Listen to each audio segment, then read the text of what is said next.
welcome back to the Master of Business. My name's Femi Waters-Ajisafe and I'm a Principal Lecturer here at Teesside International Business School. Today I'm joined by the fabulous Sunny and the fabulous Sophie, who are just going to share with us a little bit about their student journey. So Sunny, shall we open up with you? Can you tell us a little bit about what you're studying and where you are in your student journey? Yes, I'm studying accounting and finance and I'm in my final year, my third year. So I will be hopefully graduating in the summer, and currently I'm working on my dissertation, which is going to be a bibliometric analysis. Wow, okay. And I'm looking at social media marketing and that, and it's really interesting, and I'm looking at collecting data from clients and all sorts of stuff in that. And then we have a module on audit and assurance, and we're basically learning about the principles of auditing large companies, which is really useful for a lot of my class because that's the exact thing they want to go into. And a lot of them are getting graduate roles in the exact same field, so it's a really interesting module. And it's interesting that you're studying accounting and finance, but yet you're doing a marketing dissertation. But I'm sure that we'll pick up on that a little bit later on in our chat today. Yeah, I'm sure we will. And Sophie, can you tell us what course are you studying? Yeah, so I'm in my second year of marketing at Teesside, but funnily enough, it's only my first year at Teesside University as I transferred from Newcastle. So far, I'm really happy with my decision. I'm currently looking at placements for my final year, and so far, I'm really enjoying all the modules. So Sophie, you said that this is your first year at the business school, but and that you had studied previously, was it Northumbria? Newcastle. At Newcastle University. So how did you come about joining us in your second year then? So basically, when I was applying to university, I was a little bit unsure of what I wanted to do, but I knew that I always wanted to go down the creative route. Yeah. So when I was applying for universities, I did come to Teesside to have a look around. It was on my doorstep, so that was a positive to begin with. However, I do think at that stage in my life, I did kind of want a bit of the uni experience. And as for the courses at Newcastle, because I was studying English at the time, I sort of looked down the journalism route, because I've always been doing my TikTok and things like that. I also like the idea of media. So I ended up doing a media journalism course, which had an element of communications in. So I did one module on marketing and I loved it. It was so creative. And like I say, every week when we went to the seminars, I felt like I was on The Apprentice. When you get the brief and you have to come up with an idea. But then all the other modules, I was just not interested. There was nothing that was really intriguing. And I think my parents sort of picked up on that when I was coming home every few days from Newcastle. I mean, it's only down the road, so it wasn't too bad. But it was my mum who had seen that there was a Teesside Uni open day and she said, "Do you want to go?" And I was like, I think I do. And then that's when I met you. And then we had a good chat, and literally we walked down the road and went for some food afterwards and said, definitely, it was a no-brainer. Okay, so there's a couple of really interesting things you've said there, Sophie, is that at that initial stage of making your decision, you wanted the university experience. What was that, do you think, at the time? What was it that what experience could you gain going to Newcastle that you perhaps thought you wouldn't get if you was here at Teesside? I think personally doing a degree that was in, well, at the time it was more media, not as such marketing. I thought being in a city there'd be more opportunities, whereas actually it's been the complete opposite. I've had more opportunities at Teesside in my first semester than the full year that I had at Newcastle. I think as well I thought, there'll be all these new places to go to, but it is just a novelty, and after the first few weeks it wears off. If I want to go, it's down the road, you know what I mean? But there's definitely been more opportunities here. And was it kind of perhaps having your independence and being away from home that appealed to you at that time? I think so, but I don't know why, because I'm not that sort of person at all. I love being at home with my family, and after a bit I thought, it's all right. And you talked about opportunities. You thought there would be more opportunities there. Can you just tell us a little bit more about that, Sophie? I feel like being in Newcastle, with it being a bigger city, and obviously it's more populated than Middlesbrough, and there's a little bit more going on, I felt like there'd be more opportunities there, but that was not the case really. And you talked about kind of studying media. Yeah. Was it not an option for you to transfer courses in the institution that you was in? What made you think about coming to an open day here? Well, I looked into the marketing at Newcastle. However, with it being a Russell Group, a lot of the work there was all academic and scholarly based, which is good for some of your modules, but there was no experience whatsoever.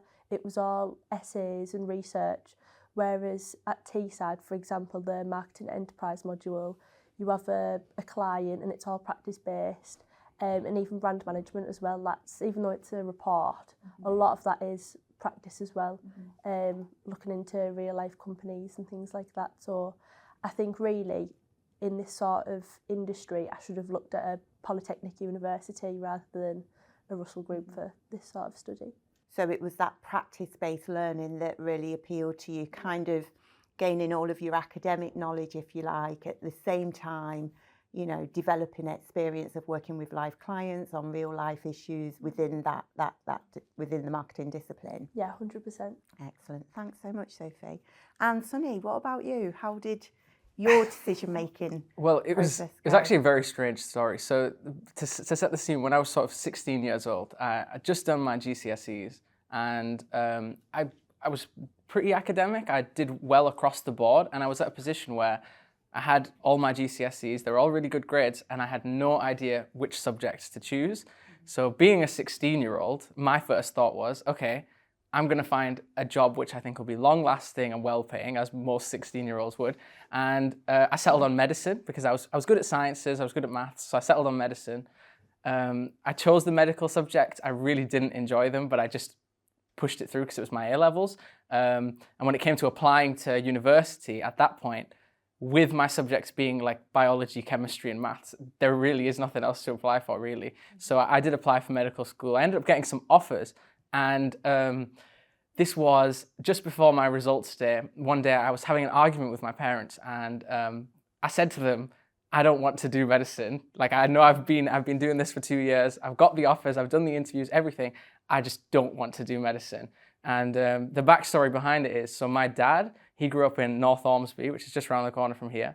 And he started off with a garage where he was fixing up cars, and he scaled and scaled and scaled his business. They had factories all around Middlesbrough. At one point, I'm pretty sure they were the biggest employer in the Northeast. They went international.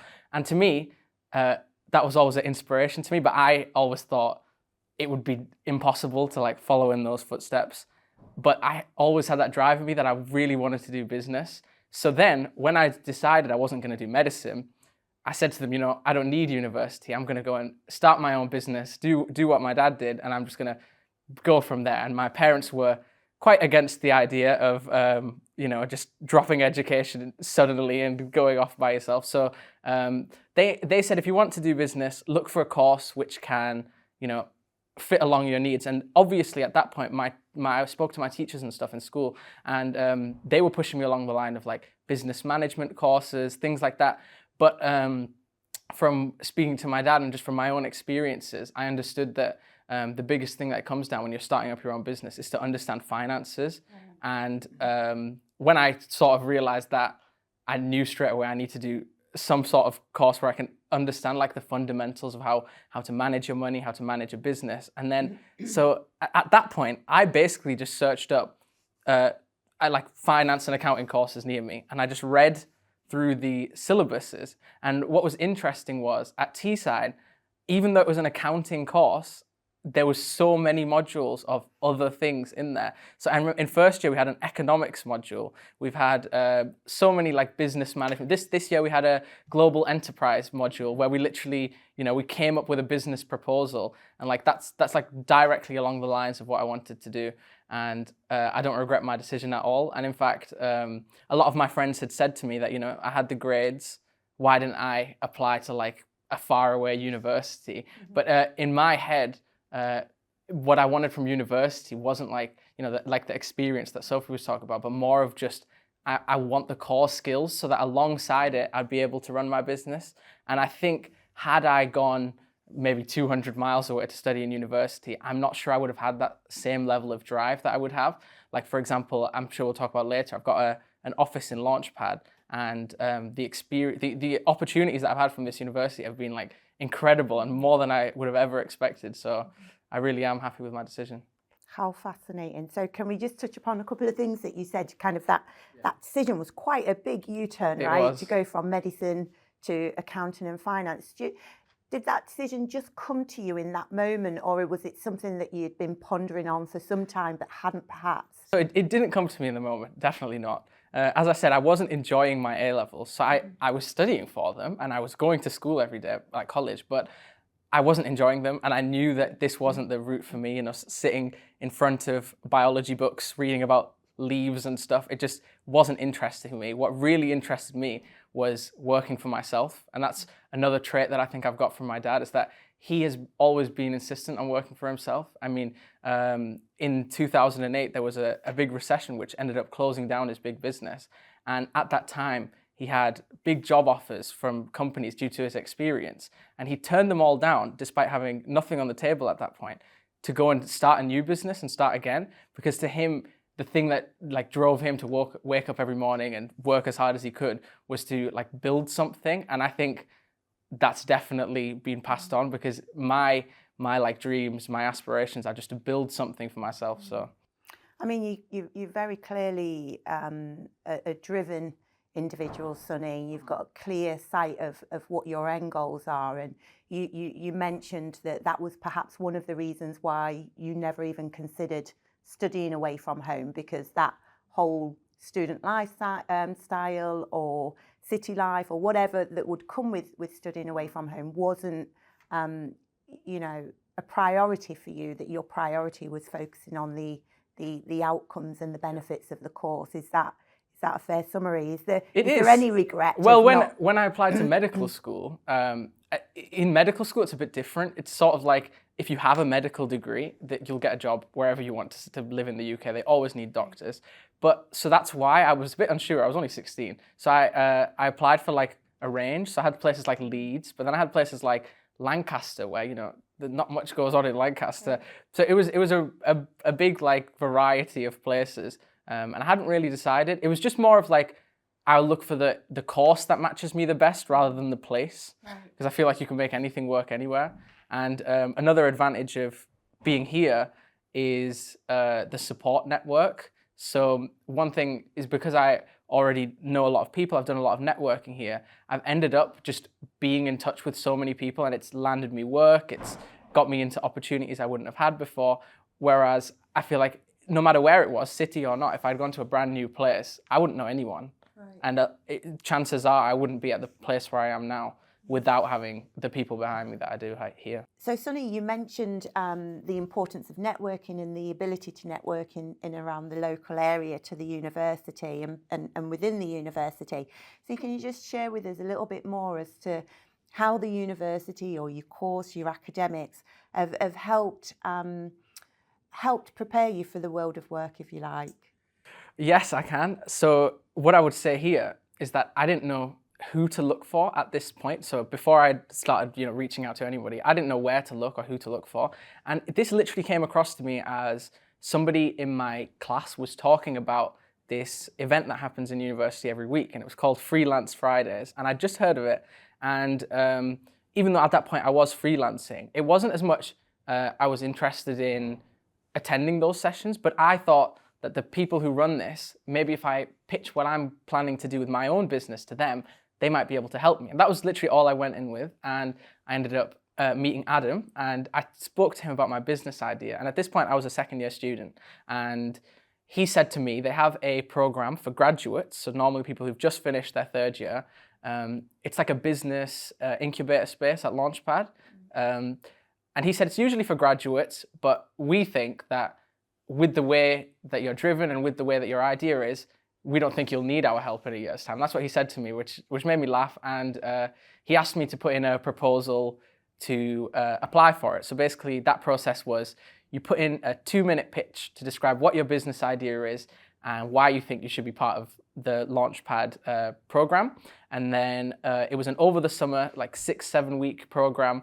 There were about 25-30 other people in there with their own unique business ideas, and they ranged from everything. Like, we had product design, we had somebody who was recycling plastic bottles into children's like school uniform. It's ridiculous how smart these people were.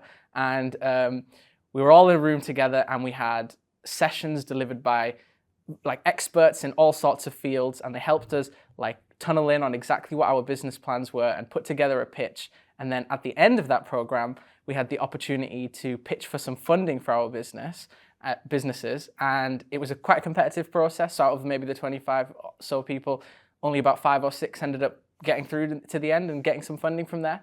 And I always have been confident in my conversational skills. That's one of the reasons I excelled in my medical school interviews, is because I was quite good in them. And I hoped that would be enough for me to do well in this pitch. And I was petrified walking into the door to sit down in front of a potential investor to talk about my business idea. And it went incredibly smoothly. And to be honest, the experience I got from that has helped me then pitch to clients, pitch to all sorts of people after I finished that. And another thing that I've got from there is office space on campus, which is amazing because I can finish my lecture and go straight to my office and get to work. It's a great sized office for the price. I don't think I would ever be able to find one or afford one at this stage. And just overall, if you told me 2 years ago like what opportunities were coming ahead for me, I wouldn't have believed you. So tell us a little bit more about your business and what business are you in, and what are you planning? What's the direction of travel? Yeah, so my business, funnily enough, is in marketing, despite me doing accounting and finance. And everyone always asks me that question. And the answer to it is that I didn't choose accounting because I want to be an accountant. I don't want to be an accountant.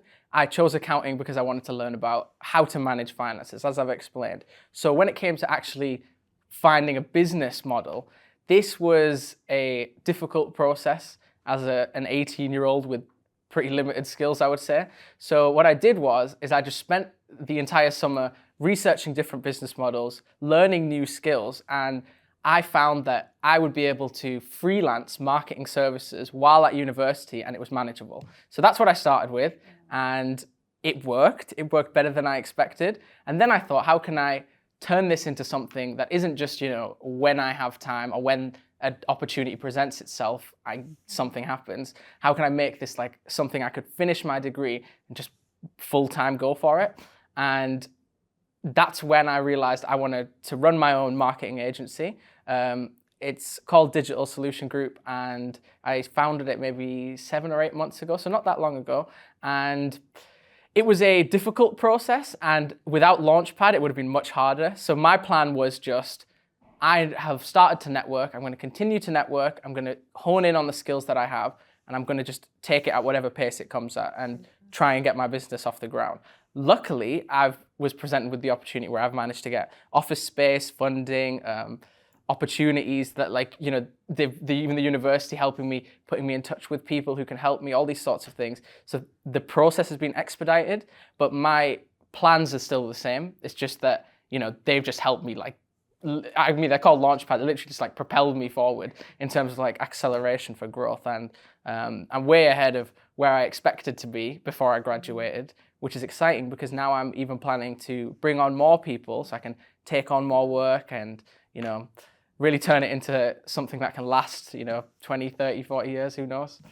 And what type of marketing services are you offering at the moment? So it's a combination of social media management aspect of it, but then there's also software-based solutions, which I've already showcased to you my software solutions, but basically it's sort of bringing together different softwares and AI things into one place and putting it at a really low price so that we can offer them to small-sized businesses, and they can then use these marketing tools to manage their own marketing rather than outsource it to an agency, which would be out of their budget.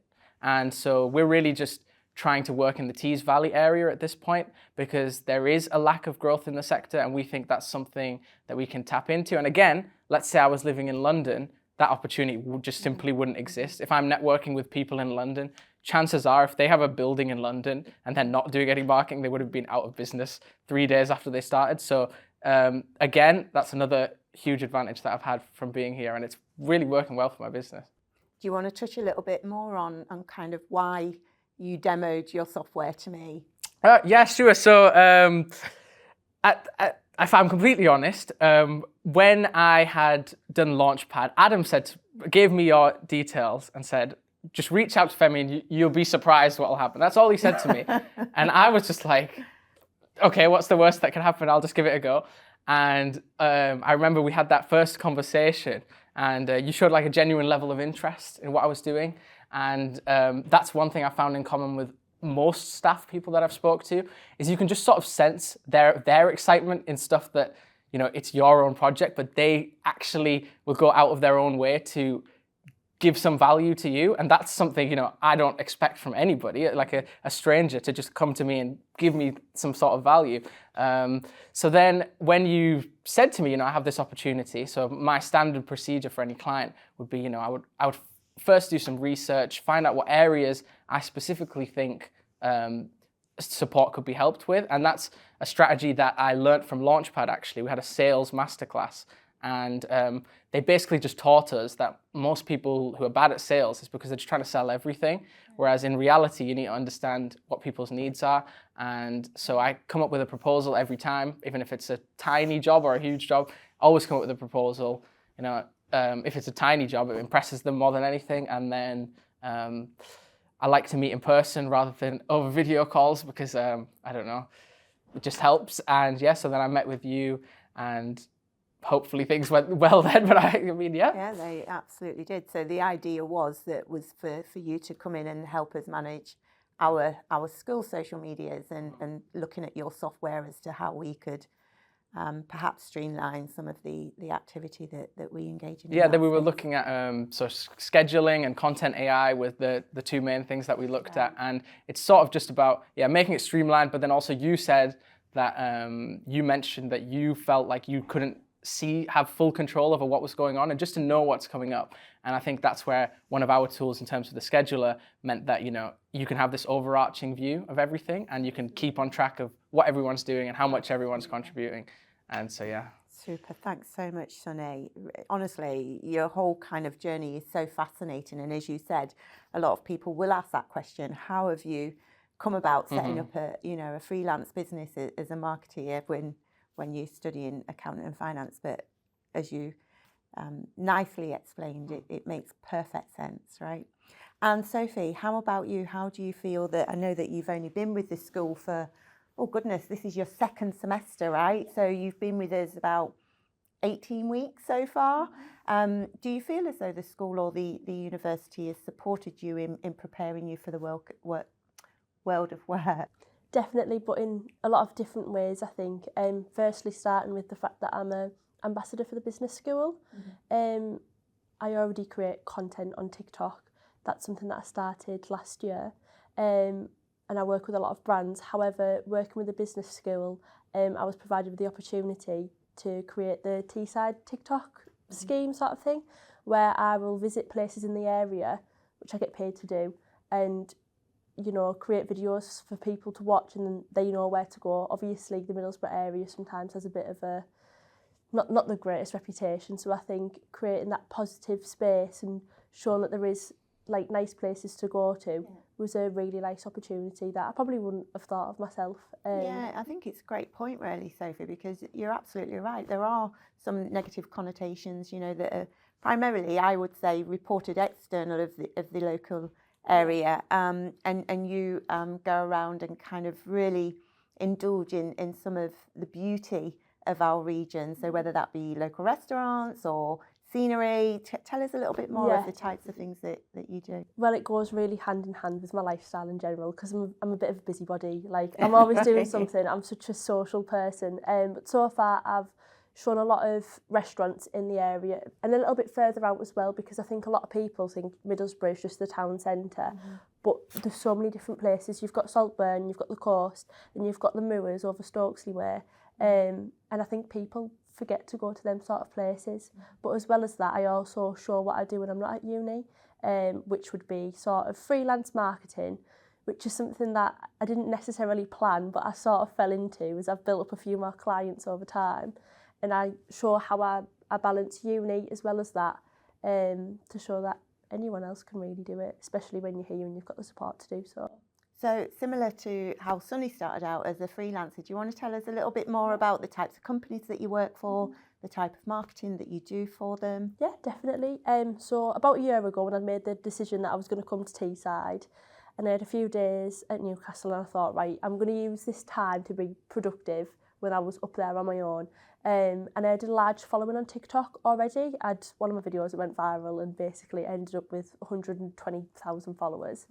One of my friends who was sort of working with brands and creating some user-generated content said, like, why aren't you using this? You could be working with so many different people.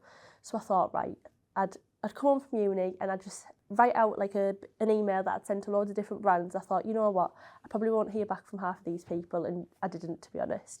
But then one day I woke up and someone had got back to me and they were going to send me a PR package, and I was like, oh my God, I'm going to make this like the best video ever. And then over time I started getting a few more and I thought, right, I enjoy doing this now.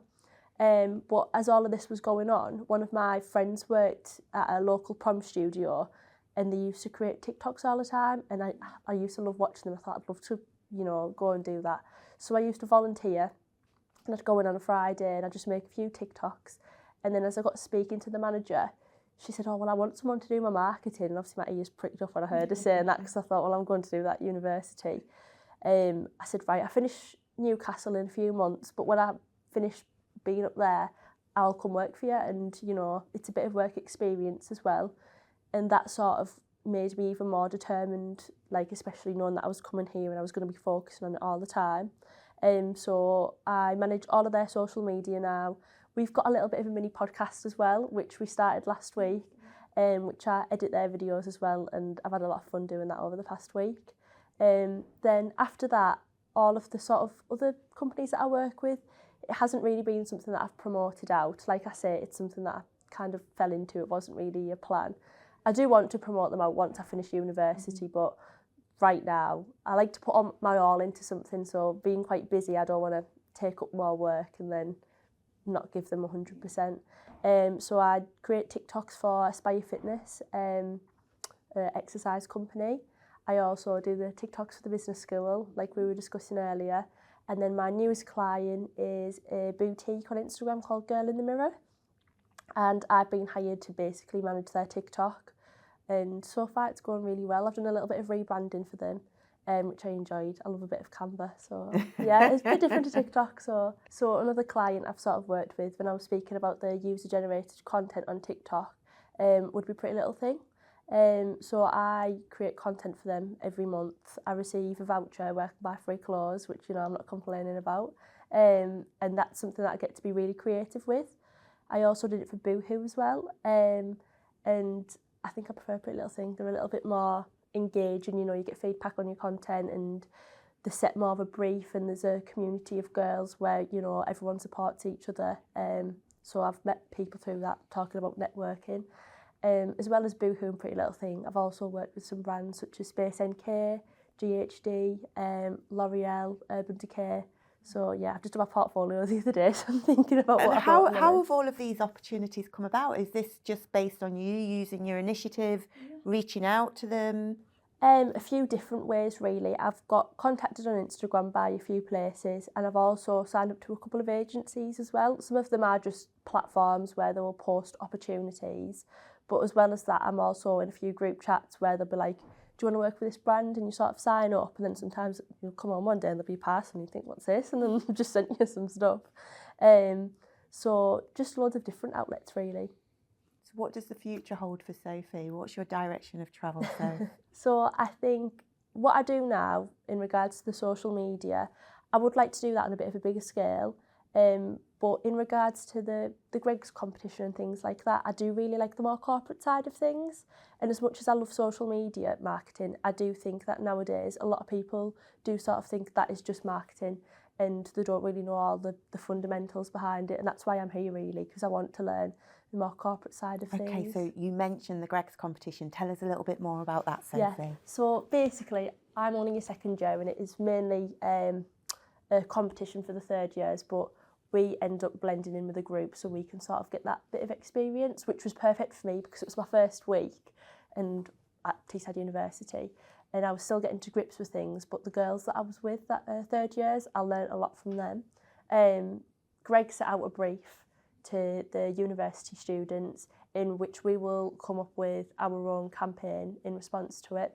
So we'll be in loads of different groups, and then after 10 weeks we'll pitch to our lecturers, and then the best couple of groups get chose. We blend our ideas together, and then we will pitch to Greggs, which will be happening in about 2 months' time, which is really exciting in Sunderland University. And we are the only undergraduate students that will be going, and the rest are postgraduates, so that'll be really interesting to see how we sort of perform in comparison to them. Super. Thanks so much, Sophie. And I'm sure that you're going to have a bright future, regardless of, you know, what direction you decide to take it in. And that I'm confident about. Sunny, how about you? What does the future hold for you? I would say more of the same, really, because with the way that I saw university, I saw it as like, obviously, it's a full-time course technically, but I knew that, you know, I could always make time for the work that I want to do. And like, you know, like Sophie's got other things going on. So I have the stuff going on anyway. So when I got to the stage that I'm at now, I'm running both my business and my degree.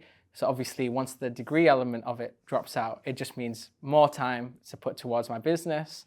I'll just work 5 days a week, 7 days a week, whatever it takes, you know, it'll just be non-stop work, to be honest.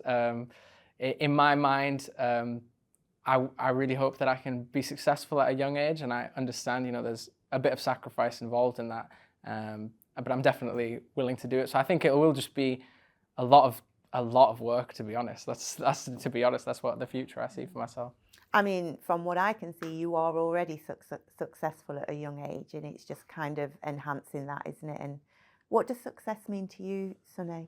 This is one of the most difficult questions you can ask somebody. I think, you know, being like 30 or being like 25, the bar for success is going to be much higher, and I'm not just going to magically get there. So it's about constantly putting in work so that you can stay successful, rather than what people think you're just one day you're just going to wake up and be successful. So I don't believe it's like that. I love that. So this idea of kind of evolving and developing through experiences and I guess time. Yeah, I think challenging myself is what motivates me the most. If I one day woke up and just felt, you know, I'm doing enough, then I wouldn't do more than what I'm doing.